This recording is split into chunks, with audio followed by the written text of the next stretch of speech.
सर्वसाधु गुरु वैष्णव गोसाई विद्यमानंदे हरि हरि बोल मन हरि तिमिराधस्य ज्ञानाञ्जनशलाकया चक्षुरुन्मिलितं येन तस्मै श्री गुरवे नमः। अखण्डमण्डलाकारं व्याप्तं येन चराचरं तत्पदं दर्शितं येन तस्मै श्री गुरवे नमः। गुरु ब्रह्मा गुरु विष्णु गुरुदेव महेश्वर गुरुदेव परब्रह्म तस्मै श्री गुरवे नमः।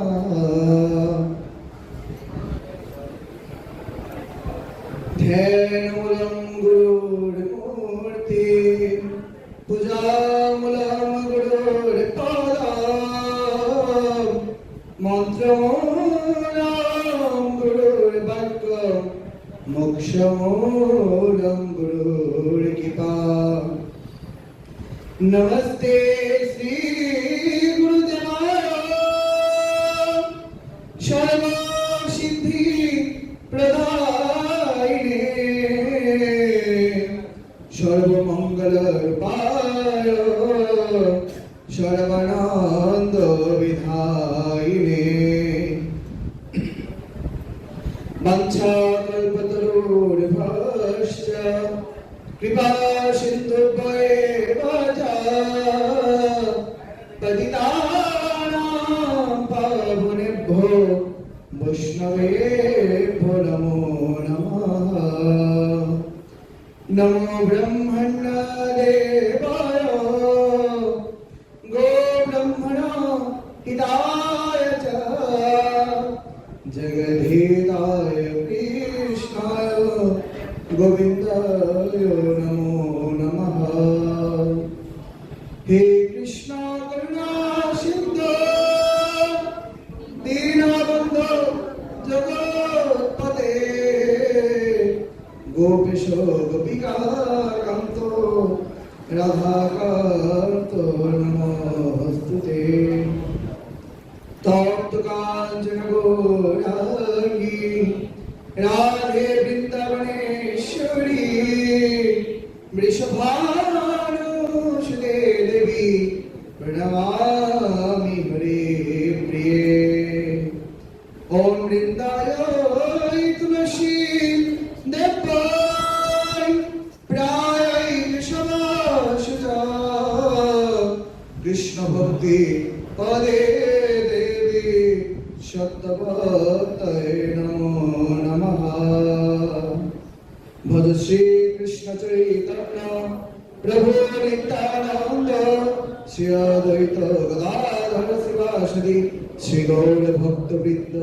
हरे कृष्ण कृष्ण कृष्ण हरे हरे हरे राम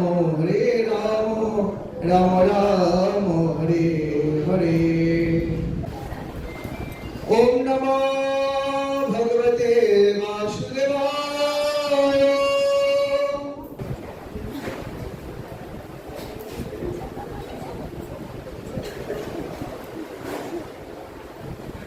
पंचान्न नौ श्लोक षोडश अध्याय। प्रतिलब्धेन्द्रिय प्राण कालीय शरणहरिं कृच्छाद समुच्छासनं दीन कृष्णं प्राहं कृताञ्जलि। অনুবাদ। তখন দুর্দশাগ্রস্ত কালিয়া ধীরে ধীরে ইন্দ্রিয় শক্তি ও প্রাণ পুনঃপ্রাপ্ত হইয়া অতি কষ্টে নিঃশ্বাস ত্যাগ করিতে করিতে কৃতাঞ্জলি পুটে শ্রীহরিকে বললেন। মানে কি হয়েছে, যখন কালিয়া আর কি ভগবান শ্রীকৃষ্ণ ধরেছে, মানে মারার জন্য, তখন তার অবস্থা কি হয়েছে?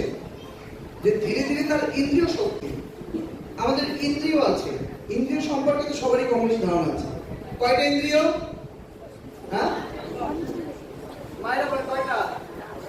10টা। বাবারা 10টা, একজন বলছে 11টা, প্রধান 10টায়। প্রধান কয়টা? 10টা। আর মনকে ধরে বলা হয় একাদশ ইন্দ্রিয়।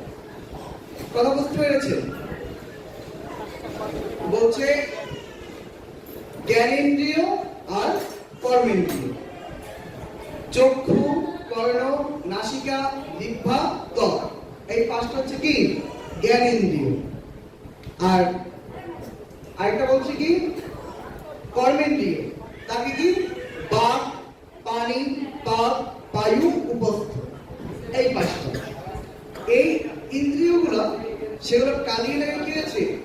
ধীরে ধীরে ইন্দ্রিয় শক্তি ও প্রাণ পুনঃ পুনঃ প্রাপ্ত হইতে, মানে প্রাপ্ত হইয়া অতি কষ্টে নিঃশ্বাস ত্যাগ করিতে, মানে কষ্ট হইতে তার মাথার উপরে দাঁড়িয়ে ভগবান শ্রীকৃষ্ণ নৃত্য করেছে। গীতাঞ্জলি ফুটে হরিকে বললেন। এরপরে কি করলেন? ভগবান শ্রীহরিকে, মানে কৃষ্ণকেই হরি বলতেন। এখানে একটা বিষয় খেয়াল করেন, হরি বলে কিন্তু আলাদা কিছু না। ভগবান শ্রীকৃষ্ণকে এখানে কি বলছে? হরি বলা হয়েছে ভাগবতে। কারণ এখানে তো তার মাথার উপরে কে দাঁড়ানো? কৃষ্ণ। আর এই কৃষ্ণেরই আরেক নাম কি? হরি। কেন ভগবানের নাম হরি? যিনি সকল জীবের পাপ হরণ করে, তাই তার নাম হরি। কথাটা বুঝতে পেরেছেন? এরপর বলছে কালিয়ানাথ বলিলেন, হে ভগবান, আমার জন্ম হইতেই খল, তম প্রকৃতি ও অতিশয় ক্রোধী, প্রাণীদিগের স্বভাব অসৎ গ্রহের মতো ত্যাগ করা দুঃসাধ্য। বলছে আমরা জন্ম হইতেই ফল, সাপেরা জন্ম হইতে কি ফল, ফল মানে বোঝেন ঠকাই, মানুষকে ঠকাই। সে আমার ঘর বেলে আমি উঠে দেবো তাহলে কাম। সাপের স্বভাব হচ্ছে ফলতা, এটা হচ্ছে আমরা জন্ম হতেই ফল। তম প্রকৃতি, আমরা সাত্বিক আহার গ্রহণ করি না। সাপে কি শাকসবজি খায়? কি খায়? এক সাপ আরেক প্রাণীকে ধরে খায়। এই জন্য আমরা তম প্রকৃতি ও অতিশয় ক্রোধী। অতিশয় কি ক্রোধী? দেখবেন সাপের পথের মাঝে যদি কেউ পড়ে, তাহলে ফোঁস ফোঁস করতে করতে যৌবন দেওয়া না পর্যন্ত তার শান্তি নাই, কারণ সে অত্যন্ত ক্রোধী। নিজে স্বীকার করছে কালিয়ানাথ যে আমরা জন্ম হইতেই ফল, তম প্রকৃতি ও অতিশয় ক্রোধী, প্রাণীগণের স্বভাব অসৎ গ্রহের মতো ত্যাগ করা দুঃসাধ্য। অসৎ গ্রহ বোঝেন? এখানে কথাটা কি বলছে বুঝতে পেরেছেন? প্রাণীগণের স্বভাব অসৎ গ্রহের মতো ত্যাগ করা দুঃসাধ্য। আমাদের এই হাত আছে না, এই হাতে বৃহস্পতি, শনি, রবি, বুধ, মঙ্গল, চন্দ্র, কেতু, শুক্র, রাহু, এগুলো আছে না? এই যে গ্রহরা, এই আকাশে যে গ্রহমণ্ডল আছে, সেই গ্রহরাই আমাদের এই হাতের দ্বারাই আছে। যারা জ্যোতিষবিদ্যা সম্পর্কে জানেন তারা এটা ভালো বলবেন। বলতে এই গ্রহ যদি কারো শনির দশা থাকে, রাহুর দশা থাকে, রবির দশা থাকে, এগুলো কাটানো কিন্তু খুব মুশকিল। আর যারা একবার ধরে, সে যত ভালো কাজে করবে না কেন, তারাও শেষ করে দেয়। আমরা কেন দুঃখ দুর্দশায় ভোগ করছি? যেমন আমি লেখাপড়া করেছি, অনার্স মাস্টার্স করে ফেলেছি, চাকরির জন্য হাজারবার চেষ্টা করছি, কিন্তু চাকরি হচ্ছে না। অথচ যে ছেলেটা আমার থেকে খারাপ লেখাপড়া, আজীবনকাল ফেল করতে করতে পাস করছে, সেও চাকরিতে গিয়ে পাস করে চাকরি হয়ে গেছে। কিন্তু আমি এত ভালো লেখাপড়া করে আমার হলো না। কেন হচ্ছে না? কারণ রাহুর দশার কারণে আমাকে বারবার পিছু টান করতেছে। কি করতেছে? পিছু টানে ফালাই দিতেছে। কারণ আমার জন্মকুষ্ঠিতে রাহুর দশা নিয়ে আমি জন্মগ্রহণ করেছি। এই হচ্ছে গ্রহ দশা। তারপর দেখেন, আপনি রাস্তা থেকে সোজা হেঁটে যাচ্ছেন, বাম পাশ দিয়ে টানতে হবে, হঠাৎ করে একটা হুন্ডা ওদিক থেকে আসে আপনার গায়ে মেরে দিল। এখানে কিন্তু আপনার কোনো দোষ নেই, আপনার আমার কোনো দোষ আছে? কিন্তু হুন্ডাটা কিন্তু আপনাকে এসে মেরে দিল। কারণ কি? এক হচ্ছে প্রাপ্ত কর্মফল, আর এক হচ্ছে গ্রহের দশা, শনির দশা চলছে, তাই এসে আমার গায়ে মেরে দিয়েছে। এবং আমি এক্সিডেন্ট করে বিছানায় পড়ে রয়েছি অনেকদিন ধরে। আর মরে গেলে তো মরেই গেল। এইগুলোকে বলতে গ্রহ দশা। টাকা এত ইনকাম করি কিন্তু টাকা হাতে থাকে না। রবির দশার কারণে হাতে টাকা থাকে না। এই যে রবির দশা হলে চুল পড়ে যায়, স্লিপ নষ্ট হয়ে যায়, মানুষের সৌন্দর্য থাকে না। এই জন্য বলছে প্রাণীদের স্বভাব অসৎ গ্রহের মতো ত্যাগ করা দুঃসাধ্য। এগুলোকে ত্যাগ করা খুবই দুঃসাধ্য। আর প্রাণীগণের স্বভাবও সেই রকম। কাজে এরা নিজে স্বীকার করছে, হে বিধাতা। ভগবান শ্রীকৃষ্ণকে কি বললেন? হে বিধাতা, গুণাদি দ্বারা বিবিধ রূপে সৃষ্ট এবং নানাবিধ স্বভাব, বীর্য, সামর্থ্য, জনি, বীজ, আশয়, বাসনা ও আকৃতি বিশিষ্ট এই বিশ্ব আপনি সৃষ্টি করিয়াছেন। কে সৃষ্টি করিয়াছে? ভগবান শ্রীকৃষ্ণ। এটা কালিয়ে নাম স্বীকার করছে। এর বলছি, হে ভগবান, সেই সৃষ্ট জীবগণের মধ্যে আমরা সর্বজাতি। আমরা কি জাতি? সর্বজাতি। সাপের আবার ব্রাহ্মণ ক্ষত্রিয় বৈশ্য শূদ্র আছে নাকি? সাপের জাত কি?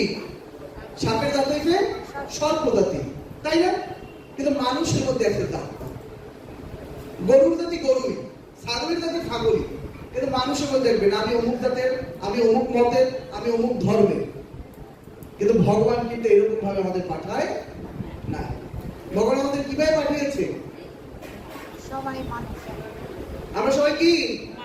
আমরা সবাই মানুষ। কোথায় বলছে আমরা সবাই মানুষ? বেদে বলছে, ঋগ্বেদে স্পষ্ট বলছে, মনুর ভব, তোমরা মানুষ হও। তোমরা কি হও? মানুষ হও। আবার বেদে বলছে, সৃষ্টস্য শিরভূষণম হি মানবঃ, সৃষ্টির সর্বশ্রেষ্ঠ জীব হচ্ছে মানুষ। আমাদের পার্শ্ববর্তী ধর্মমত যারা আল্লাহ তাআলা বলে বিশ্বাস করে, তাদেরও কোরআন শরীফে লেখা আছে আশরাফুল মাখলুকাত, 18,000 মাখলুকাতের মধ্যে মানুষ হচ্ছে সর্বশ্রেষ্ঠ জীব। খ্রিস্টানরা আছে, তারাও তাদের বাইবেলে বলছে man is the best creation of god, মানুষ হচ্ছে সৃষ্টির সর্বশ্রেষ্ঠ জীব। বড়ই দুঃখের বিষয়, আমরা মানুষ হতে পারি না। বলি ঠিকই, কিন্তু আমরা যথার্থ মানুষ হতে পারিনি। কেন? যদি মানুষ হতাম, একে অপরকে হিংসা বিদ্বেষ করতাম না। আজকে পৃথিবীতে এত ধর্মমত, এত মতামতের কারণ কি জানেন? একমাত্র জাতি ভেদাভেদ। সর্বপ্রথম কারণ জাতি ভেদাভেদ, পরে হচ্ছে গুরুবাদাদিগর পরে। এই জাতি ভেদাভেদের কারণে এই পৃথিবীতে এত এত ধর্ম, এত এত মতবাদের সৃষ্টি হয়েছে। ইতিহাস যারা ঘাটবেন তারা দেখতে পাবেন। দেখেন কালিয়ে নাগ বলছে আমরা সর্বজাতি, কিন্তু আমি মানুষের আগে জিজ্ঞাসা করি আপনারা কোন মতে? আপনার পরিচয় কি? কেন অমুক মতে, আমরা অমুক সঙ্গে, আমরা অমুক ধর্মে। এটা কি আমার পরিচয়? আমার পরিচয় হচ্ছে আমি মানুষ। ভগবান বলেছেন, হে অর্জুন, দেখেন ভগবানও আমাদের উদ্ধার করার জন্য মনুষ্য রূপে আসে। আমাদের উদ্ধার করার জন্য কি রূপে আসে? মনুষ্য রূপে আসে। এই জন্য ভগবান গীতায় বললেন, কি বললেন? বলছে অবজানন্তি মাম মূঢ়া মানুষীম তন্মাশ্রিতম পরম ভাবম অজানন্ত মম ভূত মহেশ্বর। হে অর্জুন, আমি যখন এই জগতে মনুষ্য রূপে অবতীর্ণ হই, তখন মূর্খেরা আমাকে অবজ্ঞা করে। কি করে মূর্খেরা? অবজ্ঞা করে। কারণ তারা আমার পরম ভাব সম্পর্কে অবগত নয়। তারা আমাকে দেখে কি মনে করে? সাধারণ মানুষ মনে করে। কিন্তু আমি যে সর্বলোকের মহেশ্বর, এই কথা তারা জানে না। তো দেখুন ভগবান এই জগতে কি রূপে আসে? মনুষ্য রূপ ধারণ করে বারবার আসে। আর এই কালিয়া নাগ ভগবানকে মনুষ্য রূপে দেখে তাকে চিনতে পারে না। আর আমরা সেই মিলেই আজকে শ্রবণ করব। যেহেতু ভাগবত থেকে না বললে আপনারা অনেক কিছু বুঝবেন না। আমার মন করা কথা বলে গেলে আমি অনেক কিছু বলে যেতে পারি। এই জন্য ভাগবত থেকে আপনাদের আগে আমি কিছুটা বুঝিয়ে দিলাম যে ভাগবত আসলে কি বলছে। ওই যে বললাম না, আমরা সবাই সৃষ্টির স্বাধীন মানুষ, কিন্তু যথার্থ মানুষ হতে পারছি না। কারণ আমাদের ভেতরে হিংসা বিদ্বেষ অহংকার দূর হচ্ছে না, তামসিক প্রবৃত্তি দূর হচ্ছে না, তাই আমরা মানুষ হতে পারি না। চৈতন্য চৈতন্যতে একটা কথা বলছে, মনুষ্য আকার হইলে কি হয় পরম ভূতেরও কাম, মানুষের মতো আকার হইলে হয় কি, আমরা ভূতের মতো কাজ করি, একে অপরকে হিংসা করছি, একে অপরকে মারছি, একে অপরের সাথে দ্বন্দ্ব করছি, আপন ভাইকে ঠকাচ্ছি। এই জন্য আমাদের মানুষ হতে হবে। আমাদের কি হতে হবে? মানুষ। এই জন্য জাতি ভেদাভেদ বন্ধ করুন। সনাতনীদের দুর্দশার কারণই জাতি ভেদাভেদ। সনাতনীদের দুর্দশার কারণ কি? জাতি ভেদাভেদ। মানেন না? মানেন না। আমরা পাঠকরা বলে যাই ঠিক, কিন্তু মানেন না। আমার পূর্বপুরুষ করে গেছে, আমি কেন মানবো? পূর্বপুরুষের পূর্বে যান, তারা কি করছে তাই দেখুন। এই জাতি ভেদাভেদের কারণে এই পৃথিবীতে এত কিছু পাওয়া। এই জন্য জাতি ভেদাভেদ আমাদের বন্ধ করতে হবে। দেখেন, মানুষ যখন বৈষ্ণব হয়, ভগবান বিষ্ণু কৃষ্ণের আরাধনা করে, তখন কিন্তু আর এই ভেদভাব থাকে না। কেন থাকে না? কেন থাকে না? কারণ বৈষ্ণব এটাই জ্ঞান করে যে এই জগতে যাহা কিছু আছে সবাই ভগবানের সৃষ্টি, ভগবানের অংশ। তাই তারা ভেদভাব করে।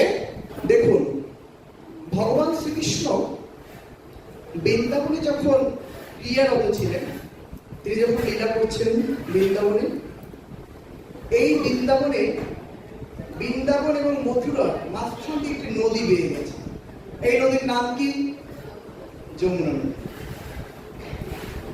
একটা গান আছে, আমার যমুনার জল দেখতে কালো কালো, স্নান করিতে লাগে ভালো। আসলে যমুনার জল কিন্তু দেখতে কালো।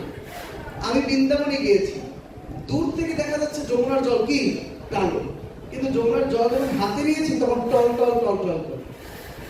যারা বৃন্দাবনে গেছেন তারা তো জানেন, কালকে কারা কারা যখন বৃন্দাবনে ছিল হাত তুলেছিল, বৃন্দাবনের সেই যমুনার জল টল টল টল টল করে। কিন্তু একদা এক সময় এই যমুনা নদীতে এক ভয়ানক বিপদ এসে উপস্থিত হয়। আর সেই বিপদের নাম হচ্ছে কালিয়ানা। সর্বদের এক রাজা কালিয়ানা। যমুনার জলের জল পান করে ব্রজবাসীরা জীবিকা নির্বাহ করত। এই যমুনার জলে গোবৎস আদি পশু পাখি সবাই গ্রহণ করত। কিন্তু কালিয়ানা যখন থেকে এই জলে এসে উপস্থিত হয়েছে, তিনি সেখানে এসে বসবাস করা শুরু করেছে। আর কালিয়ানাগের 4 জন স্ত্রী। কয়জন স্ত্রী? 4 জন স্ত্রী। যখন কালিয়ানা গরুড়ের ভয়েতে এই বৃন্দাবনে যমুনা নদীতে এসে বাস করছেন, তখন দেখেন, বাস যদি করত তাও ভালো ছিল, কিন্তু সে এমন একটা পরিস্থিতি করেছে, তার সকল বিষ এই জল এবং বাতাসে ছেড়ে রেখে দিয়েছে। তাই বৃন্দাবনের মানুষ এই জলটা পানও করতে পারছে না, এবং পশু পাখিও তা আহার করতে পারছে না। মাছেরাও এমনকি সেই বিষাক্ত জলের ভেতরে তারা মারা যাচ্ছে। আস্তে আস্তে ধীরে ধীরে ব্রজবাসীদের সবার কাছে এই খবর পৌঁছে যায় যে কি যমুনা নদীতে এক বিষধর সর্পের আগমন ঘটেছে, এবং যার গড়াল বিষে সমগ্র যমুনার জল বিষাক্ত হয়ে গিয়েছে। তাই যমুনার জল আর পানের যোগ্য রইল না। ব্রজবাসীরা চিন্তিত হয়ে পড়লেন, চারিদিকে ঢেলা পেটিয়ে দেওয়া হলো, কেউ যমুনা নদীতে আপনারা প্রবেশ করবে না। ওদিকে শ্রীকৃষ্ণ, বলরাম এবং তাদের সখাবৃন্দরা মিলে এই যমুনা নদীর পাড়ে তারা ক্রিয়া করতেছিল। তখন যমুনা নদীতে ক্রিয়া করার সময় ভগবান শ্রীকৃষ্ণের কাছে যখন এই খবর আসলো যে এই যমুনা নদীতে বিষধর সর্প কালিয়া বাস করছে, তখন ভগবান তাকে উচিত শাস্তি দেওয়ার জন্য এই যমুনা নদীতে তিনি ঝাঁপ দিলেন।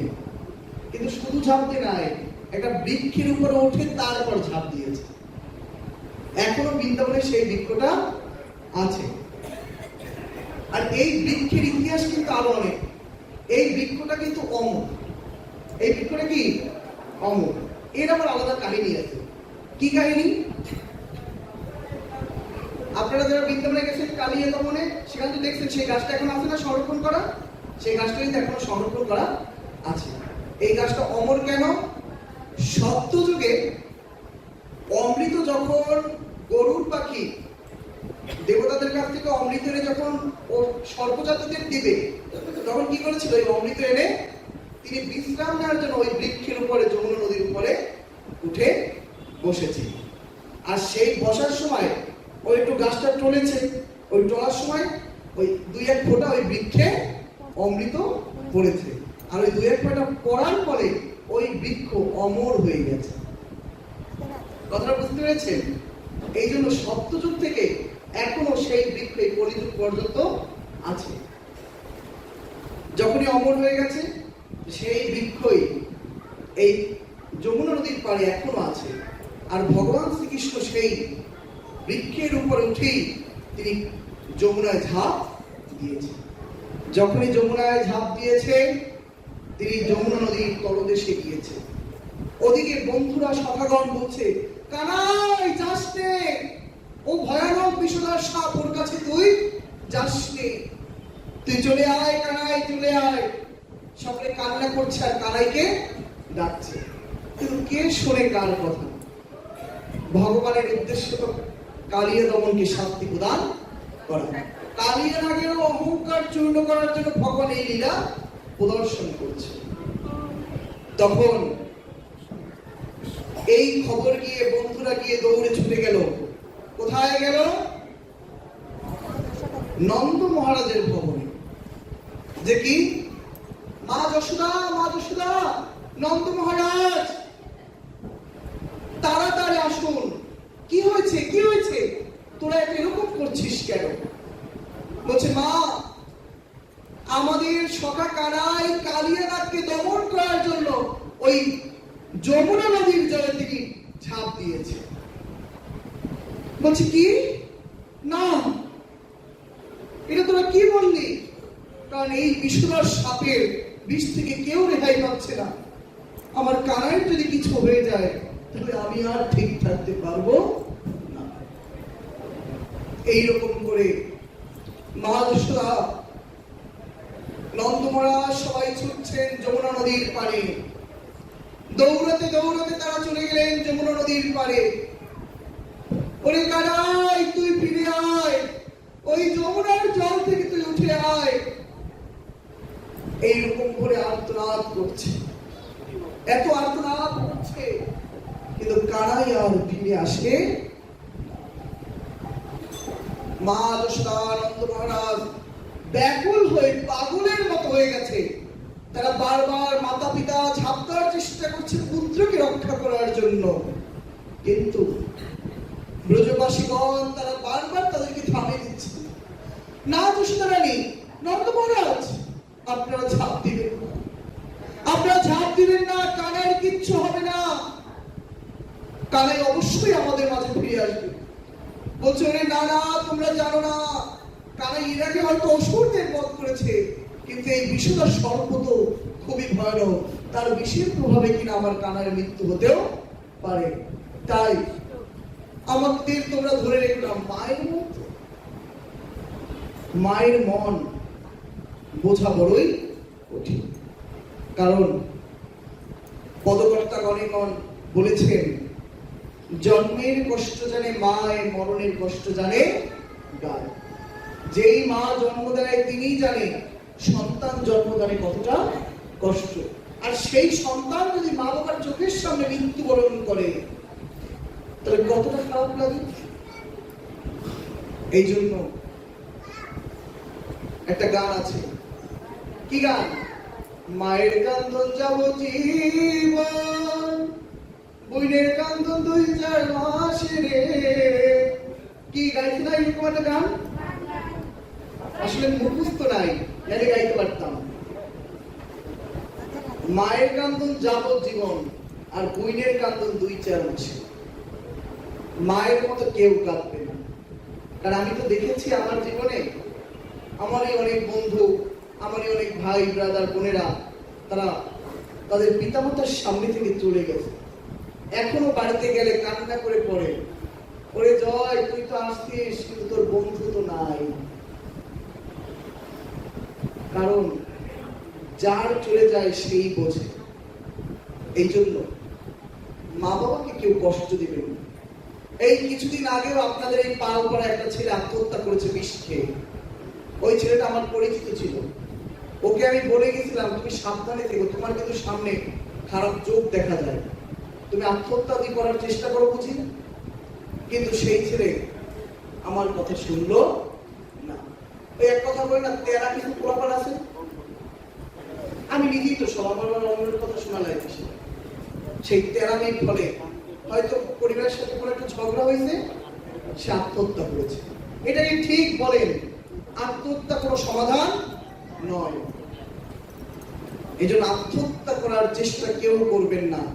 আত্মহত্যাকারী ব্যক্তির মুক্তি হয় না। কেউ যদি কাউকে মার্ডার করে, মার্ডার করারও মুক্তি হয়। ভাগবত কথা শ্রবণ করলে মার্ডার করা ব্যক্তিরও মুক্তি হয়। কারণ ভাগবতে আমরা দেখতে পাই দুন্দুকারীকে কি তার স্ত্রীগণ, যে পতিতা নারীগণ ছিল, তারাই কিন্তু তাকে হত্যা করে ছিল।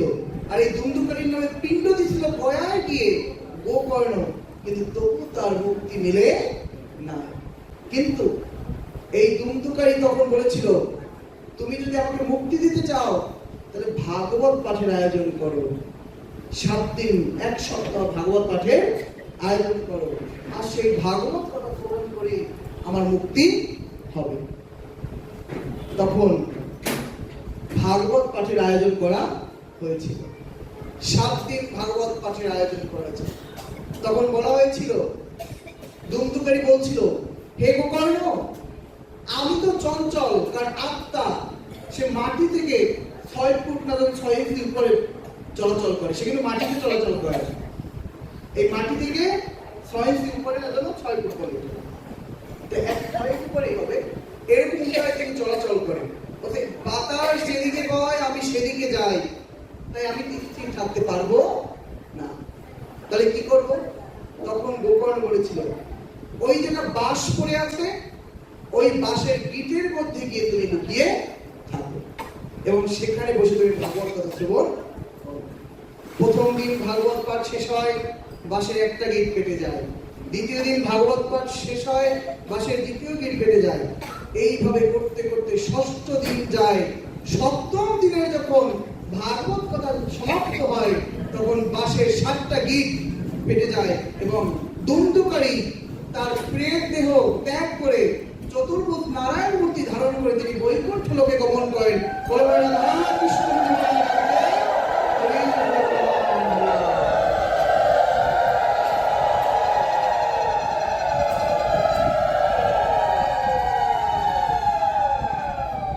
এই জন্য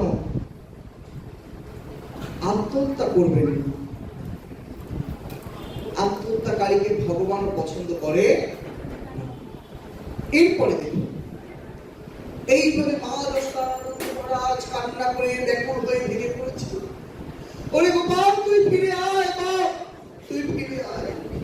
কিন্তু নন্দ মহারাজ এবং মা যশোদা এত ডাকছে, ব্রজবাসীগণ এত ডাকছে, গোপাল তো ফিরে আসছে। তখন ওইদিকে ভগবান শ্রীকৃষ্ণ জলের ভিতরে প্রবেশ করেছে, গিয়ে কালিয়া নাগের সেই স্থান তিনি পৌঁছেছে। সেখানে গিয়ে দেখে কালিয়া নাগের 4 স্ত্রী, তারা সজাগ, কিন্তু কালিয়া নাগ নিদ্রিত আছে। কালিয়া নাগের স্ত্রীগণ বলছে, এই কে? এত সুন্দর দিব্য মানব, এরকম মানুষ তো আমরা এর আগে কখনো দেখি না। একটা বিষয় কি, ভগবান যখনই মনুষ্য রূপে অবতীর্ণ হন না কেন, তাকে দেখতে কিন্তু সাধারণ মানুষের মতো হলেও তারপর কিন্তু তফাৎ তার মধ্যে থাকে। কি থাকে না? এই জন্য পদকর্তাগণ বলেছেন বৈষ্ণবের পদাবলী শাস্ত্রে, ঈশ্বর চিনিবে চরণে, মানুষ চিনিবে মরণে। ঈশ্বর চেনা যায় কিসে? চরণে। আর মানুষ চেনা যায় মরণে। আরো বলছে, ঈশ্বর চেনা যায় তার স্বরূপ লক্ষণ। ঈশ্বর চেনা যায় কিসে? তার স্বরূপ লক্ষণ। আর হচ্ছে তটস্থ লক্ষণ। রাধা রাধা, কথা বলবেন না। সকলে বলে রাধে রাধে, প্রেম করে রাধে রাধে।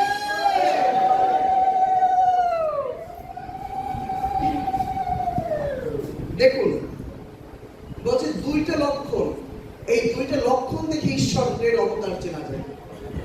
একটা হচ্ছে স্বরূপ লক্ষণ, আর একটা হচ্ছে তটস্থ লক্ষণ। স্বরূপ লক্ষণ কি? দেহের বডি স্ট্রাকচার, আকৃতি দেখে চেনা।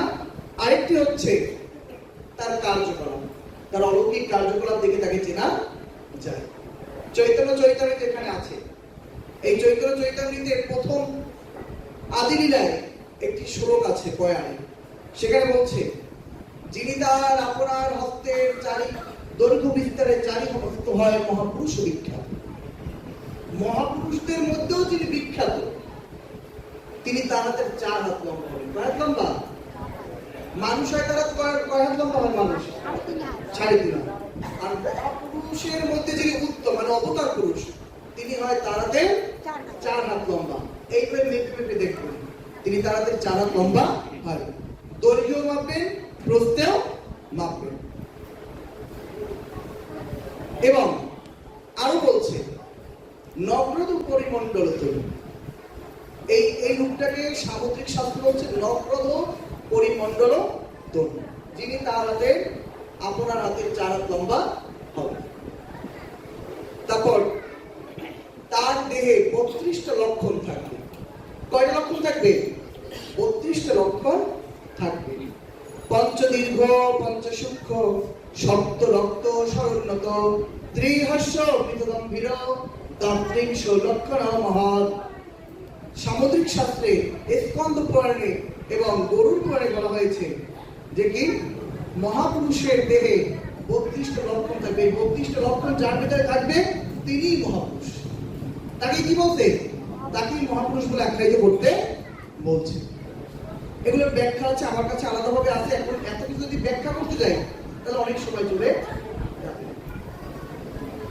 তারপর বলছে কি আর যিনি ভগবানের অবতার হবেন তার চরণ এবং হাতের তারায় শঙ্খ চক্র গদা পদ্ম মীন ধ্বজ পর্বত ত্রিকোণ অষ্টকোণ চতুর্বেদী জম্বু শক্তি কলস এরকম চতুর্বেদী আদি চিহ্ন থাকবে।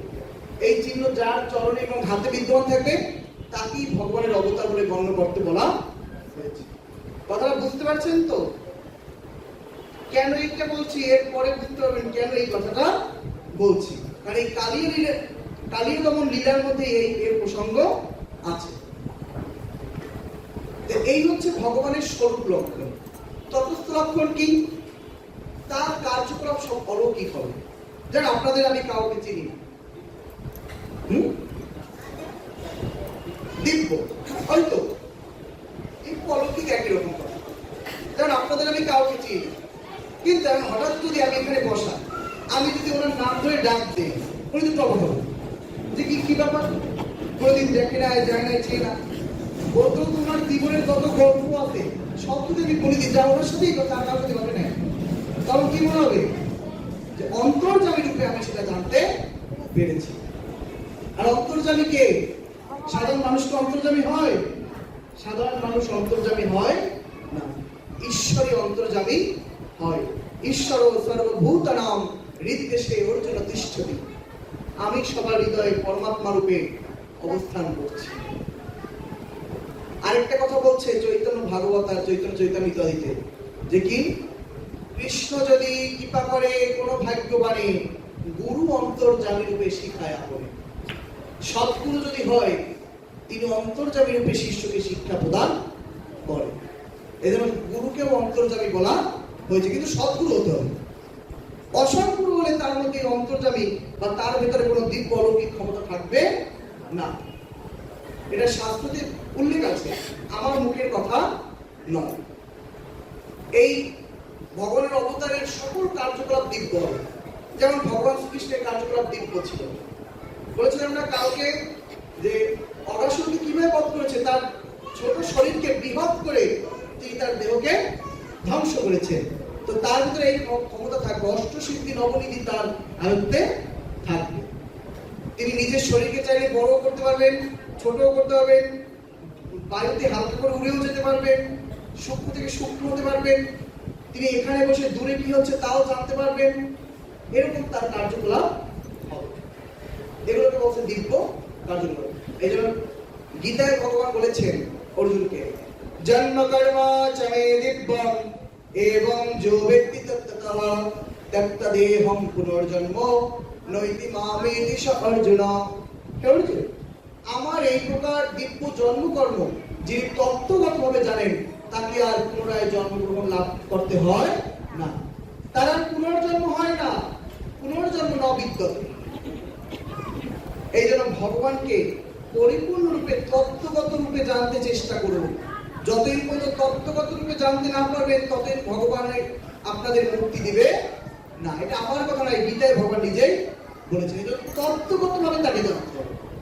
আর ভগবান যদি ধরা না দেয়, তাকে তো ধরা যায়। তো দেখুন, কালিয়া নাগের স্ত্রীগণ দেখে এইভাবে বলছে, এই দিব্য শিশুটি কে? হে বালক, তুমি এখানে কেন এসেছো? তুমি তো জানোই যে এখানে কালিয়া নাগ আছে, তুমি চলে যাও, স্বামী এখনো ঘুমাচ্ছে, তোমাকে দেখতে সে রাখবে না। বলছে, না আমি যাব না, আমি তোমার স্বামীকে উচিত শিক্ষা দেওয়ার জন্য এখানে এসেছি। বলছে, না বালক, তুমি চলে যাও, আমরা জানি না তুমি কে, কিন্তু তোমাকে দেখে মনে হচ্ছে তুমি সাধারণ কেউ নও, এই ভাগবতী আছে, তুমি এখান থেকে চলে যাও। এদের তর্ক বিতর্ক শুনে ওদিকে কালিয়া নাগের ঘুম ভেঙে গিয়েছে। চারজন স্ত্রী আর যদি ভগবান কথা বলে, পাশে যদি কেউ ঘুমায়, তার কি ঘুম থাকে? ঘুম থাকে না। তখন কালিয়া নাগের ঘুম ভেঙে গিয়ে তিনি দেখলেন যে তার স্ত্রীগণ এক বালকের সাথে কথা হচ্ছে। আর তো উঠেই বলেন, বাহ, অনেকদিন ধরে একটা শিকার পাচ্ছেন, আজকে একটা মানুষের শিকার পেলাম, তাও স্বইচ্ছায় আমার কাছে এসেছে, তাহলে ওকেই আজকে আমি খেয়ে আমার উদর পূর্তি করব। এইভাবে কালিয়া নাগ ভগবান শ্রীকৃষ্ণকে আহার করার জন্য শ্রীকৃষ্ণের দিকে যখনই ধাবিত হলেন, তখনই নাগ পত্নীগণ কি বলছেন, স্বামী, কৃপা করে এই সন্তানটিকে আপনি আহার করবেন না, কারণ এর কোনো দোষ নেই, হঠাৎ করে চলে এসেছে, আপনি ছেড়ে। বলছে, শোনো তোমরা, তার সাপ কি জাতি? ক্রোধী, পুরু। স্ত্রীরা যতই বলো, শিখের সামনে তো একটা স্ত্রীর কথা শুনে, সাপটা শুনবে না। তখন কালিয়া নাগ স্ত্রীদের সরিয়ে দিয়ে ভগবান শ্রীকৃষ্ণের সাথে যুদ্ধ ক্রিয়ায় রত হল। ভগবান শ্রীকৃষ্ণকে ল্যাজ দিয়ে কি করলো? পেঁচিয়ে ধরল। আর ভগবান শ্রীকৃষ্ণ তো ল্যাজের উপরে আঘাত করতে লাগলো। এইভাবে আঘাত করতে করতে কালিয়া নাগের সাথে অনেকক্ষণ ধরে যুদ্ধ হয় জলের ভিতরে। যখন জলের ভিতরে যুদ্ধ হয়, তখন কালিয়া নাগ ভগবান শ্রীকৃষ্ণের সাথে যখন বলে পারছে না, তখন তাকে গড়াল বিষ নিক্ষেপ করছে। তার মুখ থেকে যে বিষ ছিল, সেই বিষ ভগবান শ্রীকৃষ্ণের উপরে নিক্ষেপ করছে। কিন্তু এই বিষেও ভগবানের কিছু হয় না, কারণ সর্ব বিষের আধার হচ্ছে ভগবান। ভগবান থেকেই তো সবকিছুর উৎপত্তি। বেদে বলছে, শুক্ল চতুর্বেদে, ঈশাবস্যামিদং সর্বং যৎকিঞ্চিৎ জগতাং জগৎ তেন ত্যক্তেন ভুঞ্জিতা মা ক্বচিৎ মা বৃথ। সেখানে বলছে কি, এই জগতে যা কিছু আছে, সৎ বস্তু এবং অসৎ বস্তু সবকিছু এই পরমেশ্বর ভগবান থেকে এসেছে। যদি ভগবান থেকেই আসে, তাহলে ওই বিষে কি ভগবান শ্রীকৃষ্ণের কিছু হয়? বিষে ভগবান শ্রীকৃষ্ণের কিছু হয় না। তখন এইভাবে এই গড়াল বিষ যখন নিক্ষেপ করছে, কিন্তু এই বালকের কিছু হচ্ছে না। এক পর্যায়ে মারতে মারতে কালিয়া নাগকে কি করলো? শাস্তি দেওয়ার জন্য কালিয়া নাগকে জলের উপরে নিয়ে আসলো। জলের উপরে নিয়ে আসার পরই সবাই যখনই দেখলেন যে গোপাল সে কালিয়া নাগ সহ জলের উপরে চলে এসেছে, একদিকে আনন্দিত, আবার ভাবছে আবার কিনা কালিয়া নাগ তাকে ছোবল মেরে জলের নিচে নিয়ে যায়। তখন ভগবান শ্রীকৃষ্ণ কালিয়া নাগের মস্তকের উপরে দাঁড়িয়ে তিনি তাণ্ডব নৃত্য শুরু করেছেন। ভগবান যখন কালিয়া নাগের মাথার উপরে, প্রত্যেকটা মাথার উপরে গিয়ে যখন নৃত্য করছেন, কালিয়া নাগ তার বিষ বারবার ছেড়ে দিচ্ছে। এখন ইচ্ছাকৃত ভাবে ছাড়ছে না, এখন ছাড়ছে কিভাবে জানেন? বাধ্য হয়ে বিষ ছেড়ে দিচ্ছে। কেন ভগবান বাধ্য হয়ে তার বিষ ছাড়াচ্ছে? কারণ ওই বিষের প্রভাবেই ওর মস্তকে প্রচন্ড রাগ থাকে। কথাটা বুঝতে পেরেছেন? ওই বিষের প্রভাবেই মাথা অনেক গরম থাকে, তাই ওর এই বিষই হচ্ছে সাপের অহংকার। তাই ওর বিষকে নির্বিষ করার জন্য ওর মস্তকে নিত্য করে করে ওর বিষ খরণ করে দিচ্ছে। যখন এইভাবে নৃত্য করছে তখন কালিয়া নাগের পত্নীগণ গিয়ে ক্ষমা চাইছে, হে ভগবান, আপনি আমাদের স্বামীকে কৃপা করে ছেড়ে দিন, তাকে মুক্তি দিন। তাকে যদি আপনি এইভাবে নির্বিষ করে মৃত্যু দেন তাহলে আমরা তো বিধবা হয়ে যাব।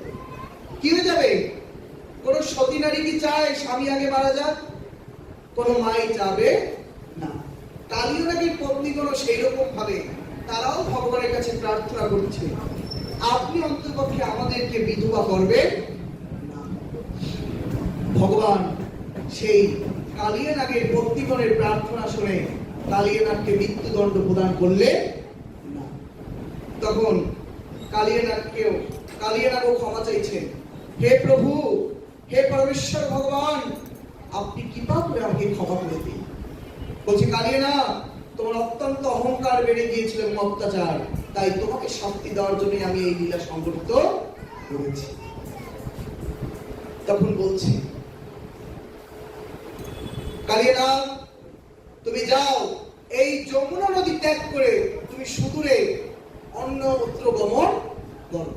তখন বলছে, প্রভু, আমি যে অন্য কোথাও যাব, কিন্তু গরুর পাখির ভয়তে আমি এই যমুনা নদীতে এসে ডুব দিয়েছি। যমুনা নদীতে এসে আমি পলায়ন করেছি। আমি যদি সেখানে যাই, গরুর পাখি তো আমার সন্ধান পাবে এবং সেখানে গিয়ে আমাকে শিকার করবে।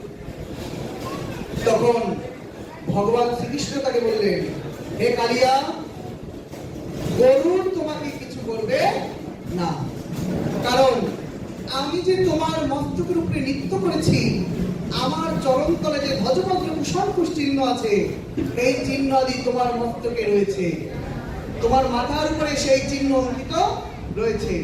কালিয়া নাগ যখনই তোমাকে দংশন করতে আসবে, ছো মারতে আসবে, তখনই তোমার এই মস্তকের উপরে আমার পায়ের ছাপ দেখে ও আর তোমার উপরে এবং তোমার জাতির উপরে আঘাত করবে না। এই জন্য বললাম, ওই যে বললাম না চরণ চিহ্নের মাহাত্ম্য, তাহলে দেখুন চরণ চিহ্নের হচ্ছে এই মাহাত্ম্য। ওই চরণ চিহ্ন দেখার পরে কালিয়া নাগকে আর দংশন করে না। এরপর কালিয়া নাগ সেখান থেকে প্রস্থান করে। জয় কালিয়া দমনকারী ভগবান কৃষ্ণচন্দ্র ভগবান কি জয়, রাধা শ্যাম সুন্দর কি জয়, বৃন্দাবন বাসী কি হরি বল।